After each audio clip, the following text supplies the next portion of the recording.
सुखी वही है जिसे संतोष है। कलयुग में मनुष्य बिस्तर खरीद रहा है पर नींद नहीं, दवाइयाँ खरीद रहा है पर सेहत नहीं। धन से सुविधा मिल सकती है पार्वती, पर शांति नहीं। जिसने अपनी इच्छाओं को वश में कर लिया वही इस ब्रह्मांड का सबसे अमीर मनुष्य है। अंतिम प्रश्न प्रभु, मनुष्य आपको पत्थर की मूर्तियों में ढूंढता है, तीर्थों में भटकता है, आप वास्तव में कहाँ मिलते हैं? मैं विश्वास में हूँ और मैं सेवा में हूँ।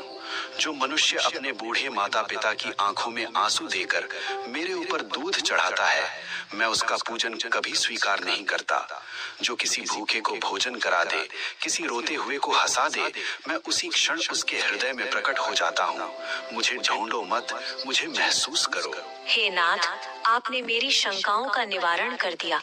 मनुष्य का कल्याण कैसे होगा? बस एक ही मंत्र है पार्वती, नेकी कर और भूल जा। कर्म करो, फल की अभिलाषा मत करो। जो मेरा भक्त है वह कभी किसी का अहित नहीं करता। ओम नमः शिवाय।